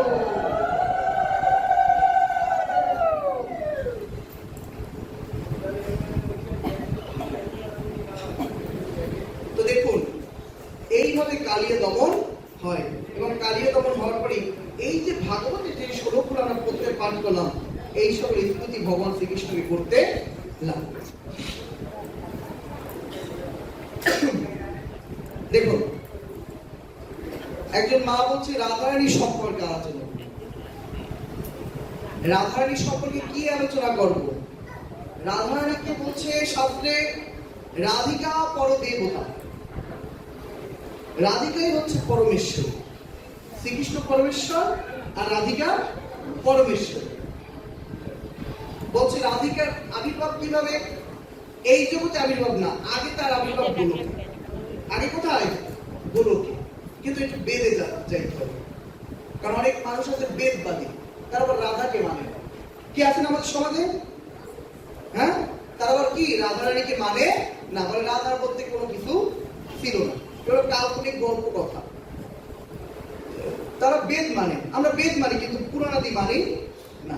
অথচ এই বেদেই অথর্ব বেদে বলছে ইতিহাস পুরাণম পঞ্চম বেদম, বলছে ঋক সাম যজুর অথর্ব, এই তো 4টা বেদ। এর পরবর্তীতে বলতে ইতিহাস পুরাণ নিরুক্ত তন্ত্র জ্যোতিষ, এগুলো হচ্ছে পঞ্চম বেদ। এই সমস্ত শাস্ত্রকে বলছে কি পঞ্চম বেদ। তো আমাদের বৃহদারণ্যক উপনিষদ বলে একটি উপনিষদ আছে, প্রধান উপনিষদগণের মধ্যে একটি। সেই বৃহদারণ্যক উপনিষদে দেখবেন আপনারা সেখানে একটি সুন্দর কথা আলোচনা আছে যে পরম ব্রহ্ম পরমেশ্বর তিনি সর্বপ্রথম একই দেহে নারী পুরুষ নপুংসক ছিলেন। একই দেহে কি ছিলেন? নারী পুরুষ নপুংসক। তখন কিন্তু এই জগৎ চরাচরে কিছু সৃষ্টি হয় না। তখন তিনি অন্ধকারময় জগতে ছিলেন, তিনি অন্ধকারে একা ছিলেন। সেখানে বলছে যে ভগবানের একা একা অন্ধকারে ভালো লাগতেছিল না। যদিও ভগবানের ভালো লাগা না লাগায় কি পাশে যায় না, কিন্তু লীলার ক্ষেত্রে তিনি দেখাচ্ছে যে তার একা একা ভালো লাগতেছিল না। তখন তিনি কি করলেন? তখন তিনি পত্নী গ্রহণ করার বাসনা করলেন যে আমি এক ছিলাম, আমি এক থেকে এখন কি হব? দুই হব। এক থেকে দুই হব। বেদে বলছে, ঋগ্বেদে একম এবং অদ্বিতীয়। পরমেশ্বর ভগবান এক এবং অদ্বিতীয়, ভগবানের দ্বিতীয় আর কেউ নেই, এটা শাস্ত্রে আছে। কিন্তু এর পরবর্তী দুইটা শ্লোকে যে বলছে যে কি আমি এক ছিলাম, এক থেকে আমি বহু রূপ ধারণ করেছি, এই কপিতরা বহু আবির্ভূত। তখন ভগবান এক থেকে কি হলেন? দুই হলেন। আর এই দুইটা দেহ হলো একটা পুরুষ একটা নারী, কিন্তু নাম বলে না। এই পুরুষের নাম কি নারীর নাম কি তা কিন্তু বেদে বলে না। ওটা বৃহদারণ্যক উপনিষদে সেই কথা বলে না। কিন্তু এর ব্যাখ্যা যদি জানতে চাই তাহলে দেখতে হবে ব্রহ্ম বৈবর্ত পুরাণে। কোন পুরাণে? ব্রহ্ম বৈবর্ত সৃষ্টিতত্ত্ব। এই ব্রহ্ম বৈবর্ত পুরাণে সেই কথা আলোচনা করছে। কিন্তু জানেন শুধু তাই নয়, বৃহদারণ্যক উপনিষদে আরো বলছে যে এই দুইজনকে যখন সৃষ্টি হলো, আবার এই দুইজনই একজন গাভী রূপ ধারণ করলো, একজন ষাঁড় রূপ ধারণ করলো, একজন হরিণ রূপ ধারণ করলো, একজন হরিণী রূপ ধারণ করলো, একজন পক্ষী রূপ ধারণ করলো, একজন পক্ষীর পুরুষ রূপ। এরকম ভাবে প্রত্যেকটা জাতির আলাদা আলাদা দুইটা রূপ ধারণ করে। একথা বেদে উল্লেখ আছে, মানে বৃহদারণ্যক উপনিষদে। এবং এরপরে আস্তে আস্তে সৃষ্টি আদি এই জগতে বিস্তার লাভ করে। ব্রহ্ম বৈবর্ত পুরাণে বলছে শতশৃঙ্গ পর্বতের উপরে ভগবান শ্রীকৃষ্ণ একা বসেছিলেন। একাকী নর অমতে, একা একা রমণ করা যায় না, মানে একা একা আনন্দ উপভোগ করা যায় না। আমি যদি একা একা বসে থাকতে আমার ভালো লাগতো? আপনার সবাই আছেন বলেই আমার ভালো লাগছে, তাই না? তখন ভগবান চিন্তা করলেন যে তাহলে আমি স্ত্রী গ্রহণ করব। তখন ভগবান তার পরিপূর্ণ শক্তি দ্বারা তার বাম অঙ্গ থেকে আল্লাহদিনী শক্তি স্বরূপিণী একজন স্ত্রী মূর্তির সৃষ্টি করলেন। আর এই স্ত্রী মূর্তি যখন সৃষ্টি হলো,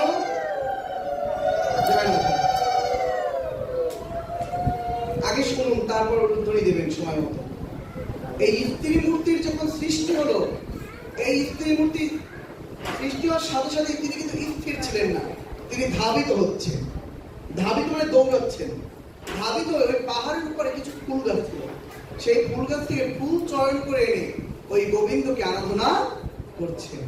তখন গোবিন্দ প্রীত হয়ে বলছেন, হে ভদ্রে, হে দেবী, তুমি আমার আরাধনার নিমিত্ত ধাবিত হয়েছ, তাই আরাধনা থেকে তোমার ওখানে নাম আমি দয়াকারে রাম। আর ধাবিত হয়েছ তাই সেখান থেকে আমি নিলাম দয়াকারে ধা। তাই আজ থেকে তোমার নাম রাধা। বলো রাধা রানী কি, কৃষ্ণচন্দ্র ভগবান কি, জয় রাধা শ্যাম সুন্দর তোমানন্দে হরি বল হরি বল।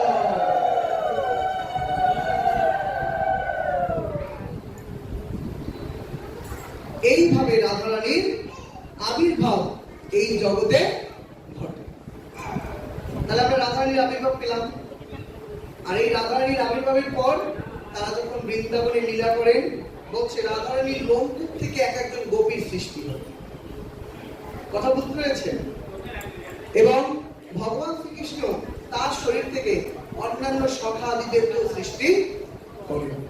পরবর্তীকালে তার অভিশাপ প্রাপ্ত হয়ে এই ভৌম জগতে ভৌম বৃন্দাবনে রাধা রানী এবং কৃষ্ণ আবির্ভূত হন।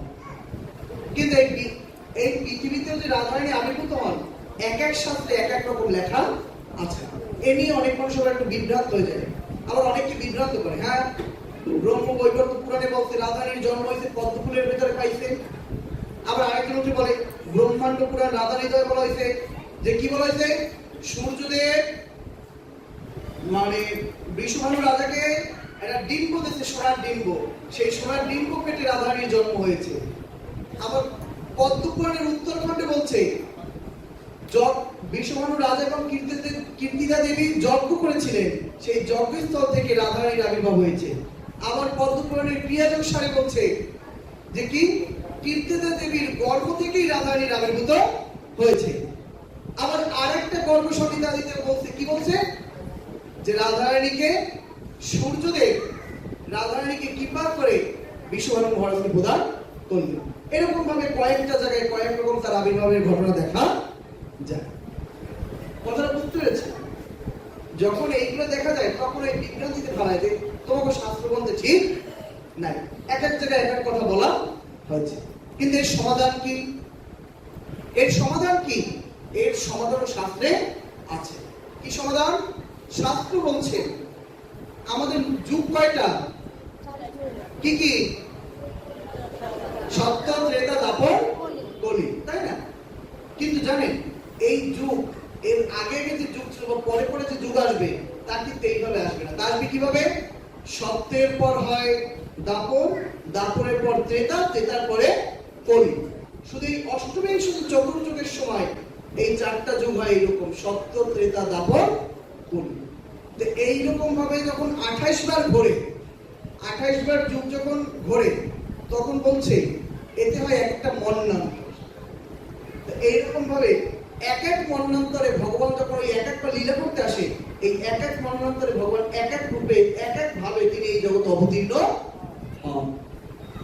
এই জন্য এক এক মন্বন্তরের লীলায় এক একটা ঘটনা দেখা যায়। যারা শাস্ত্র থেকে বিভ্রান্ত ছড়াতে চায় তারা কিন্তু জানে যে আগে কিছু কিছু কথা লেখা আছে, কিন্তু মাঝখান দিয়ে নিয়েই বলে যে এইখানে এইটা লেখা আছে। কিন্তু আগে বলা আছে অমুক মন্বন্তরে ভগবান এইভাবে আবির্ভূত হয়ে লীলা করেছে। আবার আর বলছে আরেক জায়গায় অমুক মন্বন্তরে ভগবান এই রূপে লীলা করেছে। কিন্তু আমরা বুঝতে পারি না, তাই বিভ্রান্তির মুখে পড়ি এবং ভাবি যে না এই শাস্ত্র পড়া যাবে না। কি বাবা, যেটা বুঝতে পারছেন তো আমার কথা? হ্যাঁ, মন্বন্তর না বলতেই সমস্যা। এই জন্য মন্বন্তরটা বুঝতে হবে। আবার যুগের সময়কাল কি বলছে? কলিযুগের আয়ুষ্কাল 4,32,000 বছর। কত বছর? 4,32,000 বছর। যেন তেন কথা নয়, 4,32,000 বছর কিন্তু অনেক কিছু। এই জন্য আমাদের এই মন্বন্তর যুগ সন্ধিকাল এই সম্বন্ধে জানতে হবে। এই জন্য সাধুসঙ্গ করার দরকার আছে। আমরা যদি সাধুসঙ্গ না করি তাহলে আমরা এই সকল তত্ত্ব সম্পর্কে জানতে পারবো। তারপর দেখুন এরপর বলছে কি এইভাবে রাধারানী এই জগতে এসে লীলা ক্রিয়া করে। তাহলে রাধারানী তত্ত্ব পেয়েছেন। আচ্ছা, রাধারানী এই জগৎ থেকে কিভাবে চলে যান তা কি কারো জানা? আপনারা তো জানেন যে কৃষ্ণ কি হয়েছে, ভগবান শ্রীকৃষ্ণকে জরাব্যাধ তীর নিক্ষেপ করেছে, সেই তীর তার পা ভেদ করে চলে গেছে। তীর কিন্তু থাকে না, মহাভারত পড়বেন স্পষ্ট হবে। তীর ভেদ করে চলে গেছে। চলে যাওয়ার পর যখন সেই বেয়াদের সে দেখে যে ভগবানের চরণে মেরেছে, তখন তার কাছে কান্না করে আত্মবিনতি করে এবং সেইভাবে পরবর্তীতে ভগবান শ্রীকৃষ্ণ এই জগৎ থেকে দেহ ত্যাগ করে। কিন্তু রাধারানীর দেহের কি হলো, রাধারানী কোথায় কি হয়ে গেল তা কিন্তু অনেকেই জানে না। এই বিষয়ে কি জানা আছে যে রাধারানীর কি গতি হয়েছিল? হ্যাঁ, না না না না, গৌরব মহাপুর কথা বলে দিবি, আমি দাপুরের কথা বলতেছি। না না না না, ওরকম কিছু জানা আছে কারো? শুনুন, এটা অনেকেরই জানা নেই। ব্রহ্ম বৈবর্ত পুরাণ, এই ব্রহ্ম বৈবর্ত পুরাণে আপনারা দেখবেন শ্রীকৃষ্ণ যখন 100 বছর পরে বৃন্দাবনে আবার গেছিল, ওই যে রাধারানী অভিশাপ পেয়েছে তুমি 100 বছর কি কৃষ্ণকে ভুলে থাকবে, কৃষ্ণ বিরহে থাকবে। ওই 100 বছর পর রাধারানী দেখা পাবে। তখন কৃষ্ণ রাধারানীকে দেখা দেওয়ার জন্য ব্রজগোপীগণ তাকে নিয়ে বৃন্দাবনে চলে গিয়েছিল। বৃন্দাবনে যাওয়ার পর তখন রাধারানীকে বললেন, হে রাধে, তোমার এই জগতে অভিশাপ পরিপূর্ণ হয়েছে, এখন তোমার আর এই পৃথিবীতে থাকার কোনো দরকার নেই। তুমি আমার সাথে গোলক বৃন্দাবনে চলো। কোথায় চলো? গোলক বৃন্দাবনে। যখন সেই কথা বললেন তখন গোলক বৃন্দাবনে ভগবান শ্রীকৃষ্ণ রাধারানীকে নিয়ে বিশাল এক রথে করে, পুষ্পপত্তক রথ, না জানো কি নাম ছিল রথটার, সেই রথে করে যত গোপীগণ ছিল ব্রজের সকল গোপীগণদের নিয়ে সেই রথে করে তারা গোলক বৃন্দাবনে চলে যায়। আর যখন গোলক বৃন্দাবনে চলে যায় তখন সেখানে বৃন্দাবনে এই যে তুলসী মহারানী এই জগতে বৃক্ষ রূপে আছে, তাই তার নাম কি? তুলসী। আর আমরা একটা নাম বলি না বৃন্দা, এই বৃন্দা রূপে তিনি গোলকে আছেন, তিনি সেখানে দেবী রূপে আছেন, বৃন্দা দেবী রূপে আছেন। তার আরেকটা প্রকাশ হচ্ছে তুলসী, কথা হচ্ছে। আর এর আরেকটা প্রকাশ হচ্ছে গণ্ডকী নদী, যেটা নেপালে আছে, আর সেই নেপাল থেকে শালগ্রাম শিলা আনা হয়। এই গণ্ডকী নদীতেই শালগ্রাম শিলা পাওয়া যায়। এই মন্দিরে একটা শালগ্রাম শিলা আছে, এইখানে নয়, সেই গণ্ডকী নদী থেকেই কোনো না কোনো ব্যক্তি ওটা এনেছে, তাই এখানে সেটা রয়েছে। তখন বৃন্দাবনে যখন গিয়ে পৌঁছায়, বৃন্দাদেবী এবং অন্যান্য গোলকের সখীগণ রাধারানীকে বরণ করে নেওয়ার জন্য আরতির থালা প্রস্তুত করে রেখেছে। যখনই রথ থেকে গোলকের রাধারানী নেমেছেন, বৃন্দা দেবী এবং সমস্ত গোপীগণ রাধারানীর চরণে স্পর্শ করে তাকে প্রণাম করলেন। তপ্ত কাঞ্চন গৌরাঙ্গী রাধে বৃন্দাবনেশ্বরী বৃষভানুসুতে দেবী প্রণামি হরি প্রিয়ে। তুলসী মহারানী কোথায় প্রণাম করলেন? রাধারানীর চরণে। আমাদের সমাজে একটা বিভ্রান্তি আছে, অনেকে বলে রাধারানীর চরণে তুলসী দেওয়া যায় না। কি বলে না? শাস্ত্র বলতেছে রাধারানীর চরণে তুলসী দেওয়া যায়, শাস্ত্রে কোথাও লেখা নাই যে রাধারানীর চরণে তুলসী দেওয়া যায় না, কিন্তু আমরা এটা বানাই নিছি যে রাধারানীর চরণে তুলসী দেওয়া যায় না। শাস্ত্রে বলছে রাধা পূর্ণ শক্তি, কৃষ্ণ পূর্ণ শক্তিমান, দুই বস্তু ভেদ নাই, শাস্ত্রেরও প্রমাণ। রাধা যদি পূর্ণ শক্তি হয়, কৃষ্ণ পূর্ণ শক্তিমান, এই দুই বস্তুর মধ্যে কি কোনো ভেদাভেদ নাই, শাস্ত্রেরও প্রমাণ, এটা শাস্ত্রের প্রমাণ। আর নারদ পঞ্চরাত্র শাস্ত্রে বলছে কি রাধারানীকে তুলসী দল পত্র কেতকী পুষ্প দ্বারা রাধারানীর অর্চন করবে। কি করবে? রাধারানীর অর্চন করবে। এর মানে রাধারানীর পূজায় তুলসী ব্যবহার করতে হবে। তোমরা বুঝতে পেরেছেন? আর তাহলে কোথায় দেবো? হাতে দেবো না মাথায় দেবো না বুকে দেবো না চরণে দেবো? এই নিয়ে একটা বিভ্রান্তি। কেউ বলে রাধারানী ভক্ত তত্ত্ব, কৃষ্ণ ভগবান, রাধারানী তার হাত থেকে কৃষ্ণের চরণে দেয়। কিন্তু রূপ গোস্বামী আদি, রূপ গোস্বামী তার ভজন দীপিকা গ্রন্থে উল্লেখ করেছেন স্পষ্ট, রাধারানীকে তার চরণেই তুলসী পত্র অর্পণ করে পূজা করবে। কোথায় দিবে? চরণে। আমার কথা নাই, আপনারা সর্বগোস্বামীকে মানেন, সেই সর্বগোস্বামীর প্রধান গোস্বামী রূপ গোস্বামীর ভজন দীপিকা গ্রন্থ। আর যদি পরপ্রমান্ত ব্রহ্ম বৈবর্ত পুরাণ, এই ব্রহ্ম বৈবর্ত পুরাণ তো আমরা দেখতেই পাচ্ছি যে স্বয়ং বৃন্দা দেবী ও রাধারানীর চরণে স্পর্শ করে প্রণাম করে। তাহলে বৃন্দা দেবীও কি রাধারানীর চরণ লাভ করতে চায়? তাহলে তুলসী দেওয়া যাবে নাকি যাবে না? যাবে।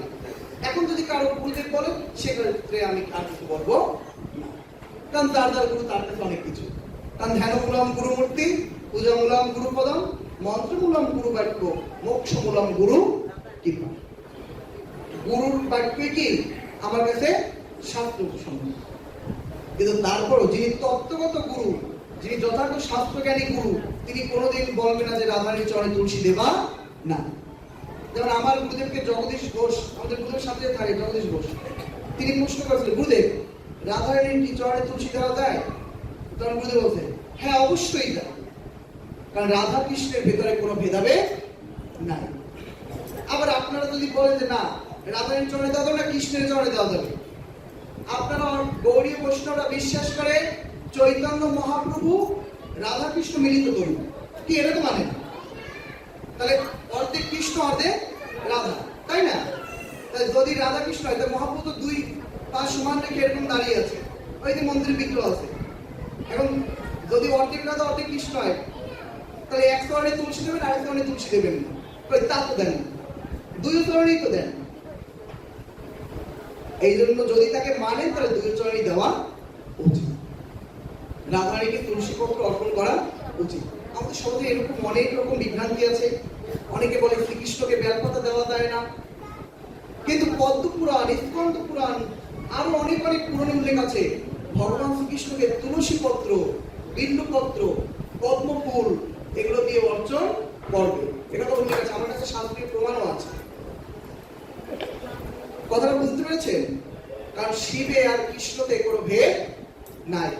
যারা ভেদ করবে তারা নারকী, ভাগবত আদি শাস্ত্রে বলছে। এই জন্য আমাদের জানতে হবে। তাহলে রাধারানীর তত্ত্ব তো জানতে পারলাম। আর ওই কথাটি বলেছিল যে কি হনুমান তিনি এত মহান শক্তিশালী কিভাবে হলো, এই মানে কপি বংশে জন্মগ্রহণ করে। কপি মানে হনুমান, কথা বলছেন। দেখুন এর পিছনে বিভিন্ন লীলা আছে। একবার হয়েছে কি নারদ মুনির বিবাহ করার বাসনা জেগেছে। নারদ মুনির কি করার বাসনা জেগেছে? বিবাহ করার বাসনা জেগেছে। আসলে টাইম কতটুকু আমাকে একটু বলেন, তাহলে সেরকম ভাবে বলুন। হ্যাঁ, 10:03 20 মিনিট। আচ্ছা, এই একবার কি হয়েছে, নারদের মনে অহংকার জেগেছে। যে কি অহংকার? আমি তো ভগবানের সর্বশ্রেষ্ঠ ভক্ত, আমার মতো ভক্ত আর কেউ নেই। ভগবান মনে মনে ভাবলেন, ও তাই, তাহলে তোমাকে এবার একটু শিক্ষা দিতে হবে। তো ভগবান কি করলেন? ভগবান মায়া দ্বারা একটি সুন্দর জায়গা তৈরি করলেন এবং সেখানে একটি নারী মূর্তিকে প্রবেশ করালেন। এত সুন্দর নারী। হঠাৎ করে নারদ যখন সেই মায়াবনে প্রবেশ করলেন আর সেই নারী মূর্তি দর্শন করে তার ভেতরে কাম বাসনার জাগ্রত হলো। দেখেন, কাম কিন্তু সবার মধ্যেই আছে। কারণ কাম, ক্রোধ, লোভ, মোহ, মদ, মাৎসর্য, এই 6টা ঋতু যার মধ্যে নাই তিনি মৃত। তিনি কি? তিনি মৃত। কিন্তু এইগুলো সবার মধ্যেই আছে। যে নিয়ন্ত্রণে রাখতে পারে তিনি ধন্য, আর যিনি নিয়ন্ত্রণে রাখতে পারে না সে পারছে না। কিন্তু আমাদের সবারই চেষ্টা করা উচিত একে কি করা? নিয়ন্ত্রণে রাখা। তো নারদ মুনিও সেই কামবশ হয়ে সেই নারীর কাছে গেলেন এবং তাকে বিবাহ করার প্রস্তাব জানালেন।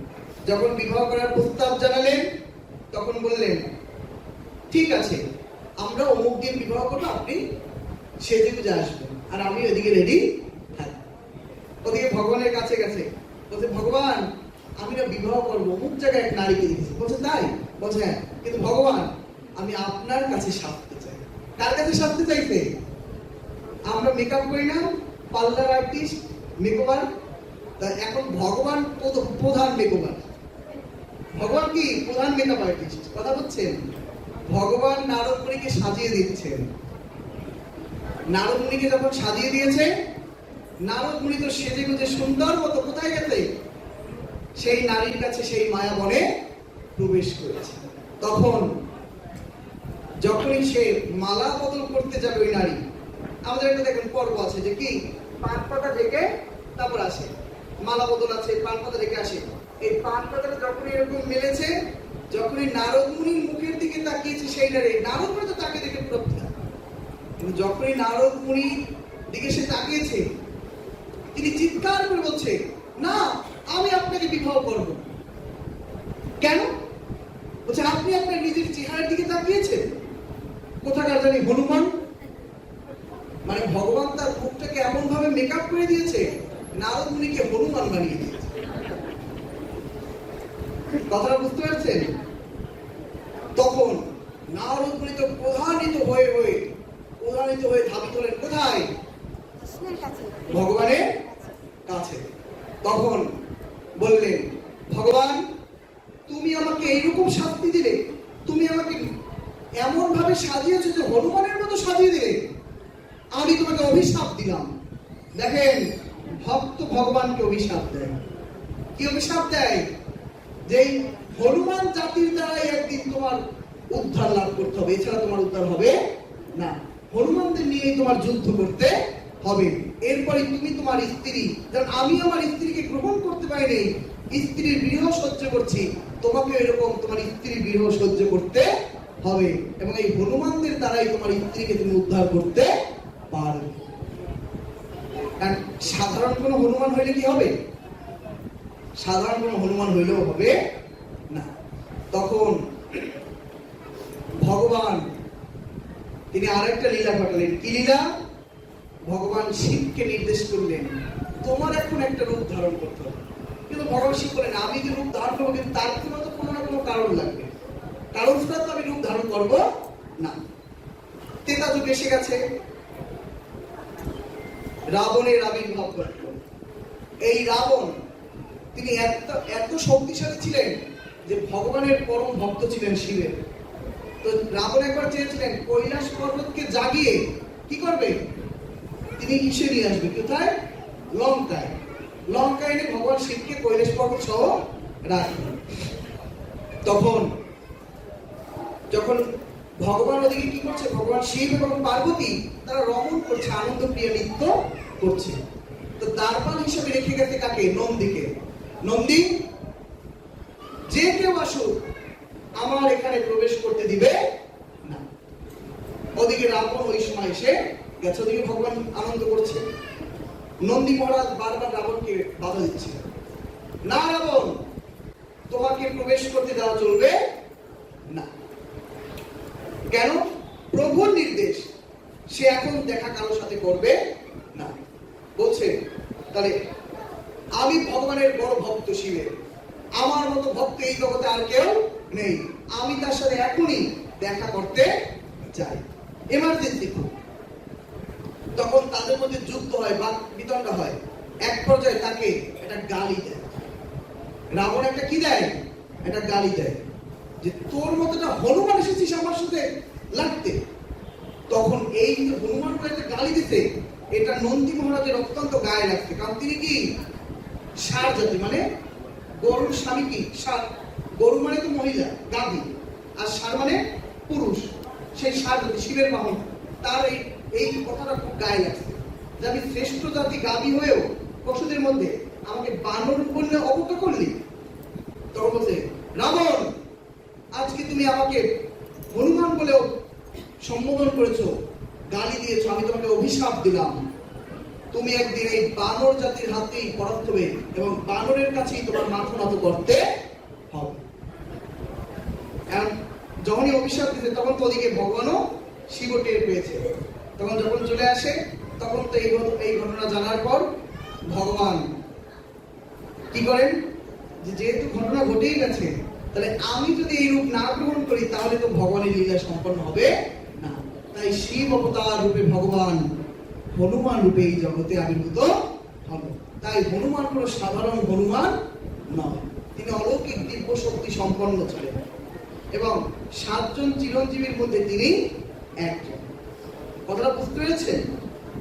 এই জন্য ভগবান রামচন্দ্র তিনি রাম রূপে আসলেন, আর ভগবান শিব তিনি হনুমান রূপে এসে ভগবানের সাথে লীলা করেছেন।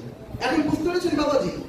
এর পিছনে অনেক ইতিহাস, আরো শাস্ত্র পড়লে হয়তো আরো এর থেকে আরো অনেক অনেক তথ্য আমরা জানতে পারবো। টাইম কতটুকু?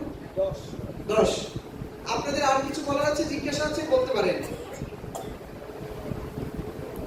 যদি কারো থাকে কিছু জিজ্ঞাসা বলতে পারেন। কি কল্কি অবতার? কলিযুগের শেষে বিষ্ণুযশ নামক ব্রাহ্মণের পুত্র রূপে কল্কি অবতার আবির্ভূত হবেন। কোথায়? ভারতবর্ষে।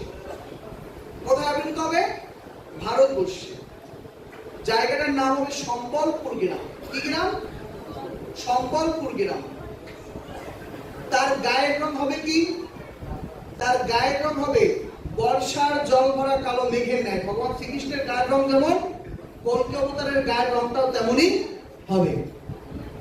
আমি ভাবতেছি কথাটা বলবো কি বলবো না, না এখানে বলা ঠিক হবে না। কারণ আমাকে একবার একজন প্রশ্ন করেছিল তোমাদের কল্কি অবতারই তো আমাদের অমুক। আমি বলেছিলাম তার গায়ের রং কি? বলতে তার গায়ের রং গেলাসে যদি দুধ নেয়, দুধের মধ্যে যদি 1 ফোঁটা আলতা ফলায় তার গায়ের রং তেমন হবে।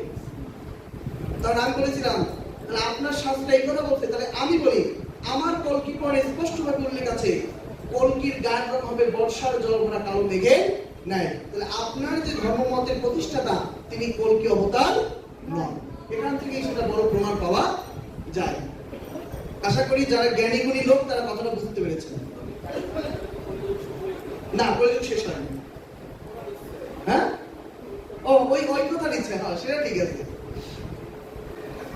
কলিযুগের 4টা পাদ, প্রথম, দ্বিতীয়, তৃতীয়, চতুর্থ। এখন বর্তমানে প্রথম পাদ চলছে কলিযুগে।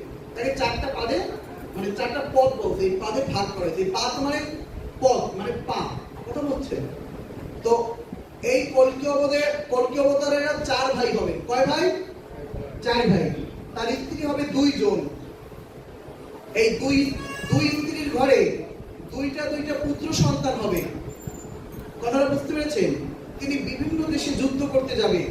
আর তখন বলা হয়েছে তখনও পুরীধাম, এই পুরীধাম কিন্তু তখনও অক্ষত থাকবে।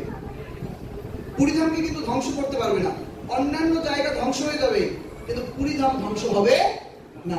এমনকি আমাদের বৃন্দাবনও বিলুপ্ত হয়ে যাবে। এই যে পৃথিবীতে যে বৃন্দাবন ধাম এখন দেখছেন, এই বৃন্দাবন ধাম নাকি বিলুপ্ত হয়ে যাবে, সে কথাও সেখানে আছে। কিন্তু পুরীধাম তখনও টিকে থাকবে। কারণ এই পুরীধামের যে মন্দির, এ কিন্তু আজকের মন্দির নয়। আজ থেকে প্রায় 2000 বছর আগে ইন্দ্রদুম্ন রাজা তিনি নদীর ওই সাগর পার দিয়ে তিনি ঘোড়া চালিয়ে যাচ্ছিলেন। তখন হঠাৎ করে ঘোড়া তার পায়ে পুড়ে কিছুটা টাক খেয়ে উপরেই পড়ে যায়। যখন ঘোড়া পড়ে যায়, মহারাজ ভাবলেন বালুচরে কিসে টাক খেয়ে পড়ল। তখন দেখে সূচনা একটা তীরের মতো একটা কি যেন চকচক করছে। তখন মহারাজ একা সেটাকে খনন করলেন। খনন করতে করতে দেখে বিশাল বড় এক চক্র, যেটা পুরীর মন্দিরের চক্র।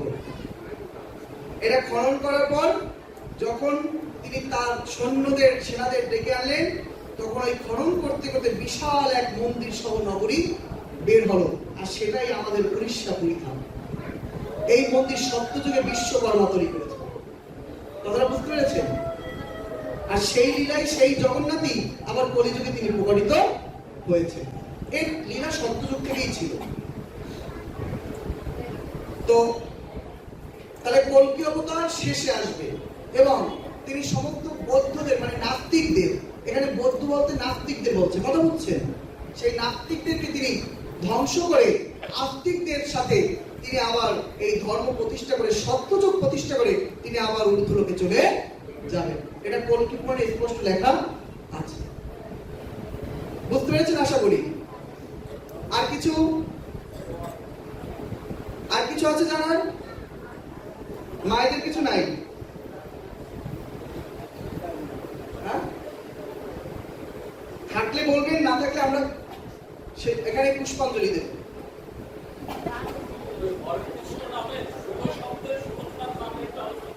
কিসে? বৃহৎ ব্যাখ্যা। এখন বৃহৎ ব্যাখ্যা করতে যাওয়ার সময় নেই। আমার কাছে গ্রন্থ আছে, চাইলে আমি ব্যাখ্যা করতেও পারবো। এই যে হরে কৃষ্ণ মোহাম্মদের হরে, হতে কি, রতে কি, সবকিছুর এক একটা ব্যাখ্যা আছে। কিন্তু এতখানি সময় নিয়ে এখন বলাটা সম্ভব হবে না। আমার কাছে গ্রন্থ আছে, আপনার যদি প্রয়োজন হয় এখানে এই যে দেখুন, এই গ্রন্থে এই হরে কৃষ্ণ মোহাম্মদের এই পুরো ব্যাখ্যা আছে। কিন্তু এটা বলতে গেলে অনেকখানি টাইম লাগে। আগামী দিন? আচ্ছা, ঠিক আছে। অসংখ্য ধন্যবাদ আপনাদের বলার জন্য যে আগামী দিনগুলো। ছোটখাটোর ভিতরে প্রশ্ন করেন, এত বড় কিছু বলতে পারবো না। সময় হয়ে গেছে? হ্যাঁ, দেন আমার কাছে দেন। হ্যাঁ, বলেন।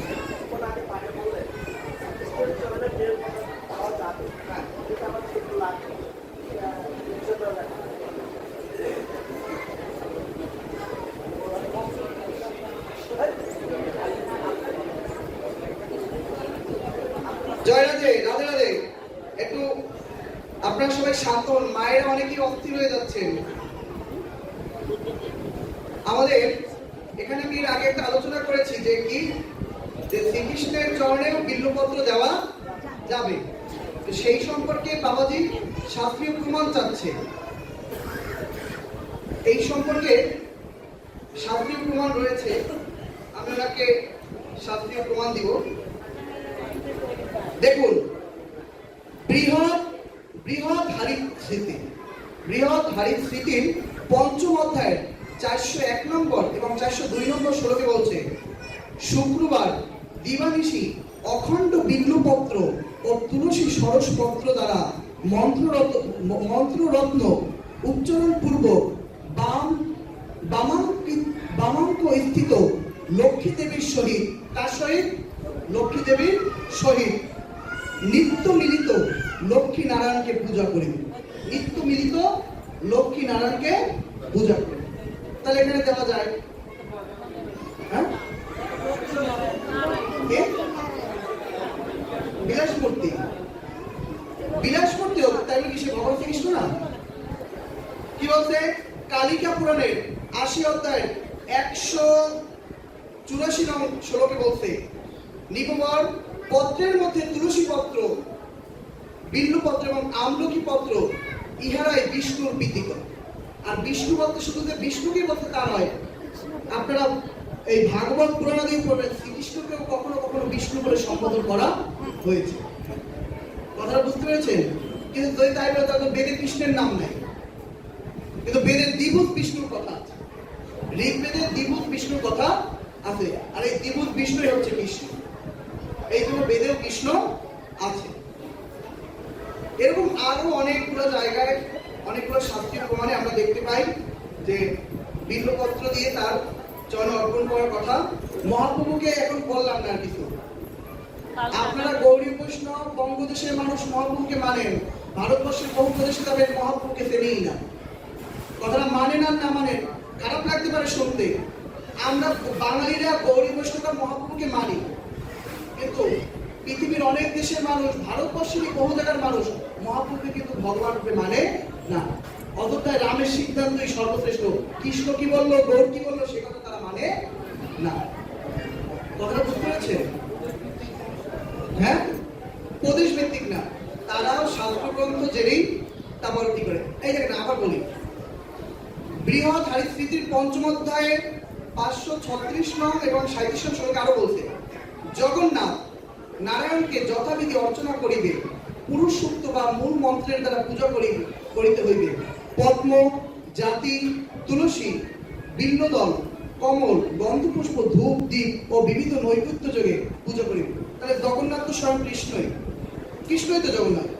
আমরাই তো গাই, যেই গৌর সেই কৃষ্ণ সেই জগন্নাথ, নীলাচলে মহাপ্রভু জয় জগন্নাথ। কি এটা আমরা গাই না? তাহলে এদের মধ্যে কোনো ভেদ নাই। ঈশ্বরের অবতারে বা ঈশ্বর রূপে যদি আমরা ভেদ করি তাহলে আমাদের সমস্যা হয়ে যাবে। বেদে বলছে, ওম পূর্ণমিদা পূর্ণমদা পূর্ণমুদচ্যতে পূর্ণস্য পূর্ণমাদায় পূর্ণমেবাবশিষ্যতে। ভগবান সর্বতভাবে পূর্ণ, তার থেকে যত অবতারগণ আসে তারাও পূর্ণ, কেউ অপূর্ণ নয়। এখন রামচন্দ্র সেতু বন্ধন করতে দেখিয়ে যে তিনি অপূর্ণ, আর শ্রীকৃষ্ণ গিরিগোবর্ধন ধরতে দেখিয়ে যে তিনি পূর্ণ, এমনটা কিন্তু নয়। সকল অবতারই পূর্ণ, যখন যেই লীলার প্রয়োজন তখন সেই লীলা সংগঠিত করে। কথাটা বুঝতে পারছেন? এই জন্য ভগবানের রূপ নিয়ে আমরা যদি বিভেদ করি তাহলে তো সমস্যা হয়ে যাবে। এই জন্য ভগবানের রূপ নিয়ে বিভেদ করা উচিত নয়। আর মহাপ্রভু তো আর বলে নাই যে বিল্লপত্র দেওয়া যাবে না। মহাপ্রভু কি কোথাও বলছে যে বিল্লপত্র কৃষ্ণকে দেওয়া যাবে না? হ্যাঁ, শুধু লক্ষ্মীকে তুলসী পত্র দেওয়া যাবে না, কিন্তু লক্ষ্মী নারায়ণ সহিত যদি পুজো হয় তাহলে দেওয়া যাবে। কথাটা বুঝতে পেরেছে? এখানে অনেক তত্ত্ব কথাই আছে। আপনাদের কোনো কিছু জানার আছে বাবাজিরা? ওই আরেক বাবাজি হাত তুলছে, বলেন।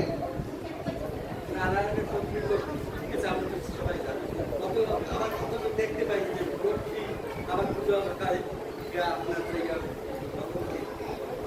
ভগবতী কন্যা হিসেবে। শুধু তাই নয়, রাধাতন্ত্র শাস্ত্রেও দেখা যায় কৃষ্ণের আবির্ভাব হয়েছে মা দুর্গার থেকে। কথা বুঝতে পেরেছেন? মা দুর্গার স্তনের দুগ্ধ পান করছে কৃষ্ণ, এটা রাধাতন্ত্রে দেখা যায়। ওই যে বললাম এক এক মন্বন্তরে এক এক লীলা সংঘটিত হয়েছে। আর এই লক্ষ্মী দেবীও এই ভূতলেও তিনি আবির্ভূত হয়েছিলেন। তিনি তার নারায়ণের সাথে বৈকুণ্ঠী তার স্ত্রী রূপে নিত্যকাল আছে, কিন্তু লীলা করার ক্ষেত্রে তারা এই জগতেও মাঝে মধ্যে এসেছেন। তাই নারায়ণ রূপে তারা এবং লক্ষ্মী রূপে তারা লীলা বিলাস করেছেন। এটা নিয়ে কোনো বিভ্রান্তির কোনো কারণ নেই, এগুলো তো সব মন্বন্তরের বিষয়। হ্যাঁ, স্বর্গের লক্ষ্মী না, শুধু গোলক বৃন্দাবনের লক্ষ্মী। গোলক বৃন্দাবনের লক্ষ্মী না, গোলকে রাধা, গোলকে রাধা, বৈকুণ্ঠে লক্ষ্মী। এখন হচ্ছে অচলা লক্ষ্মী। অচলা লক্ষ্মীর কাছে না, যে সবসময় কি করে কোন জায়গায় স্থির থাকে, এটা হচ্ছে চঞ্চলা লক্ষ্মী, যে স্থির থাকে না। এই চঞ্চলা লক্ষ্মীর পাশে যে স্বর্গ, আর এই স্বর্গের এই চঞ্চলা লক্ষ্মীকে যদি ধরে রাখতে হয় তাহলে নিত্যকাল তাকে আলাদাভাবে পুজো করতে হয়। কিন্তু মানব সমাজের জীবের উচিত লক্ষ্মী নারায়ণ সহিত তাদের পূজা করা। তাহলে স্বামীর সহিত যদি স্ত্রী থাকে তাহলে তাদেরকে ধরে রাখা যায়। আর আমরা লক্ষ্মী নারায়ণের স্বরূপ দেখি ভগবান শ্রীকৃষ্ণ এবং রাধারানীর মধ্যে, তাই আমরা তাদের উপাসনাই করি। আপনারা কিন্তু কেউ লক্ষ্মী নারায়ণ মন্ত্রে দীক্ষিত না।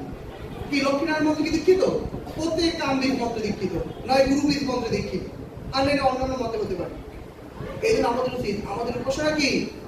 রাধা গোবিন্দ যুগল উপাসনা। মহাপ্রভু তাই বললেন, দেখি রাধা গোবিন্দ যুগল উপাসনায় শ্রেষ্ঠ। এই জন্য বলছে, যদি গৌর না হইত তবে কি হইত, কেমনে ধরিতাম দে রাধার মহিমা, প্রেমর সসীমা, জগতে যারা তোকে। এই জন্য আমাদের এই ভজনগুলো জানতে হবে। ভজনটা গাইবো? হ্যাঁ, গান তাহলে একটু বের করে নিই। যদি করুণা হইতো তবে কি হইতো, কেমন হইতাম।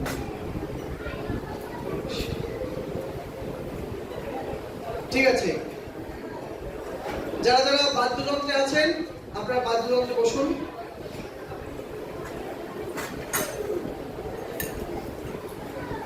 যদি করুণা হইতো তবে কি হইতো, কেমন ধরিতাম দে। যদি করুণা হইতো তবে কি,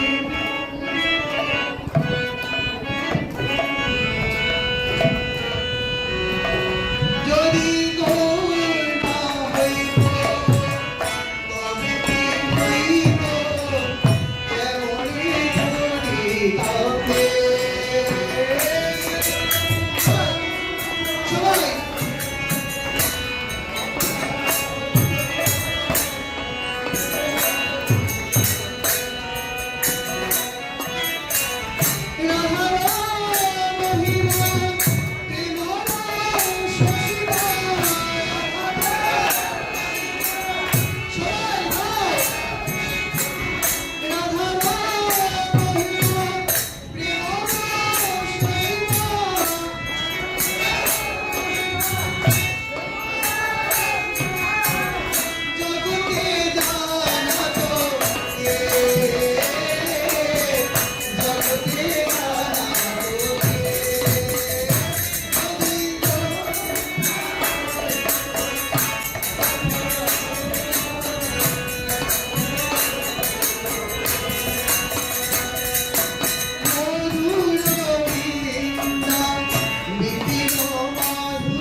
Thank you.